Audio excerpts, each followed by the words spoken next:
Senator Alan Cayetano, mag-resign na lang daw lahat ng mga taga-gobyerno? Ngayon, Dad, naging viral si Senator Cayetano kasi meron siyang pinakawalang statement na very, very controversial sa media. Sinasabi niya, here's a thought, what if lahat ng mga taga-gobyerno, from President, Vice President, Senate, and Congress, mag-resign na lang at magkaroon tayo ng snap election para may mga bagong faces. Ang condition niya, may snap election pero lahat ng mga incumbent, bawal tumakbo sa election at saka sa isang cycle ng election. Kasi sinasabi niya, since nawala na ang tiwala ng mga taong bayan sa mga taga-gobyerno dahil sa mga flood control at budget insertions, dapat na lang, ibaguhin na lang daw lahat ng tao dito sa gobyerno. Ngunit, sinasabi ng COMELEC chairman at saka ni Senator Lacson na hindi daw pwede itong solusyon kasi one, wala to sa konstitusyon at mahirap daw itong gawin kung gagawin nila to. At pangalawa, hindi ito magiging solusyon sa korupsyon kasi kung walang parusa sa mga guilty o mga corrupt talaga sa gobyerno, maulit lang daw ang korupsyon na ito kahit na bago ang mga mukha. Dad, ano masasabi mo dito? Well, unahin natin. Ang sinabi kasi ng COMELEC chairman at saka sinasabi ni Senator Lacson, meron din namang katuturan. Kasi kung titingnan natin, una, sa konstitusyon natin kasi nakasaad yan na lahat ng mga nakahalal dapat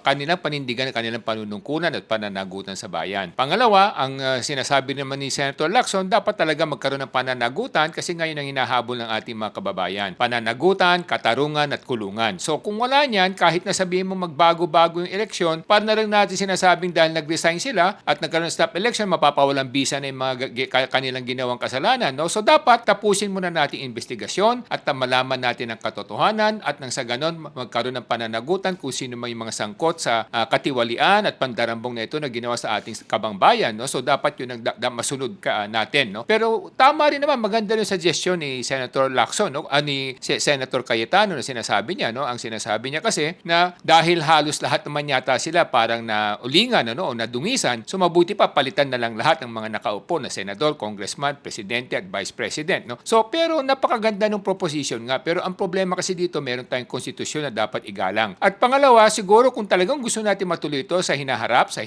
kinakailangan magkaroon tayo ng pag-amyenda ng konstitusyon. Maganda rin, may mapupulot din tayong mga napakagandang suggestion ni Senator Cayetano. Una nga, na dapat hindi na maglingkod muli ang nahalal.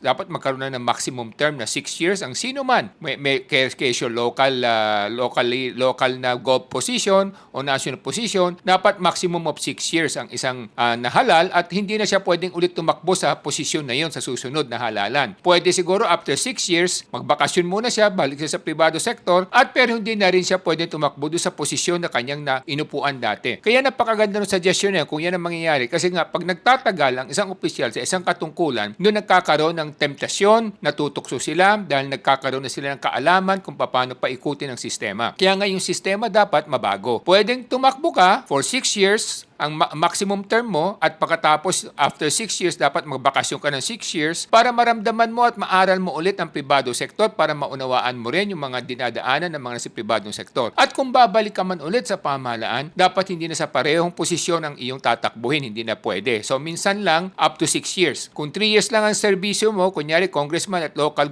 mga mayors, governors, up to maximum 2 terms lang. After that, hindi na sila pwedeng bumalik sa posisyon na yon na kanilang inupuan para sa ganun mabigyan ng pagkakataon ng iba na mamahala at mamuno at the same time, hindi sila matem o matukso na gumawa ng korupsyon saka hindi pa nila masisindikato kasi pag nagtagal, doon nagkakaroon ng pagkakataon na masindikato yung sistema at doon nagkakaroon ng pagkakataon ng pandarambong. So yun ang mga maganda doon sa sinabi naman ni Senator Cayetano. Ngayon, Dad, sa tingin mo ba, isang tamang solusyon rin, dapat lahat ng mga government official, kunwari mga congressman, senado, vice-presidente, presidente, kung may corruption allegation sila at may corruption investigation, dapat mo suspend muna sila from their government position habang ini-investigate ang mga corruption issue na to. Kasi Dad, ang nagiging problema ngayon na nakikita ng ibang tao, kung nasa position pa rin sila at meron silang corruption allegation, more or less daw, baka malaro nila ang korte para yung decision maging favorable para sa kanila. Ano masasabi mo dyan, Dad? Well, sa ngayon kasi mga local government officials ang nasususpend pag merong investigasyon sa ombudsman. Pero mga national government position kasi katulad ng congressman, senador at presidente at vice-presidente, wala pa tayo talaga nakikitang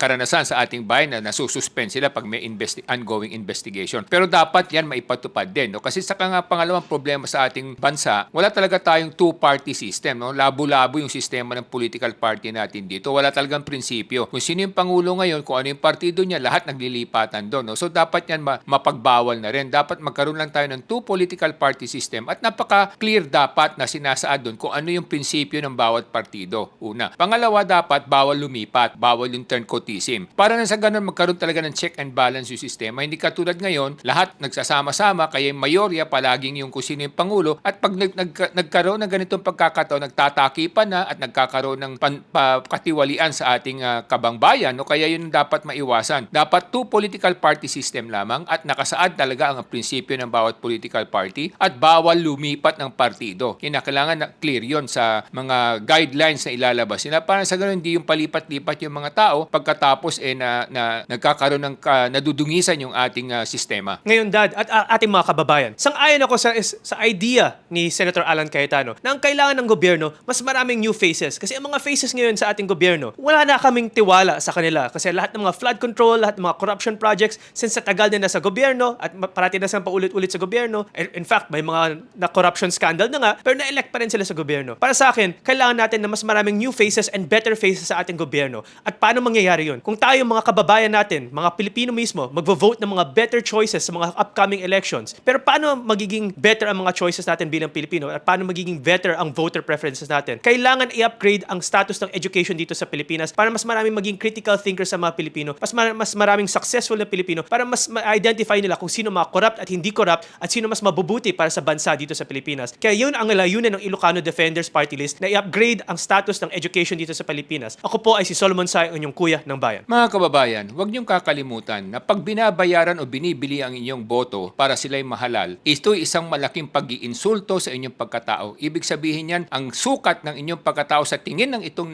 namumuno o politiko, ganun lamang kayo kamura para kayong tinatrato kayong para mga puta o puto na nabibili lamang na ganun kalaking kaliit na halaga at pagkatapos gagahasain kayo, gagahasain na kinabukasan ninyong mga kababayan at inyong kinabukasan. Huwag nyo sanang ipagkanulo ang kinabukasan ninyong mga minamahal, ninyong mga magiging anak, maging supling at magiging apo. At sana naman maunawaan ninyo na pag ibinenta nyo ang boto nyo at sinunod nyo yung pinayo sa inyo dahil binigyan kayo ng pera ng sino mang kapitan o sino mang mga leaders ninyo, tandaan ninyo, para nyo na rin itinapon sa kumunoy ang inyong mga mahal sa buhay. Kaya huwag nyo kakalimutan yan. Kung nangangailangan man kayo, tinanggap nyo yung pera dahil binigay sa inyo, ang dapat nyong gawin, iboto nyo pa rin kung sino sa tingin ninyo tama at makakabuti sa kinabukasan ng inyong bayan. Kasi huwag nyo kakalimutan, ang kinita mo ngayon, magagastos mo yan, mawawala yan kaagad pag sa ilang araw lamang. Pero yung kinabukasan ng iyong mga anak, kinabukasan ng iyong kabuhayan, nakasalalay sa mga namumuno at namamahala na inyong ihahalal. Maraming pong salamat. Ako po si Michael Sa, inyong dad ng bayan.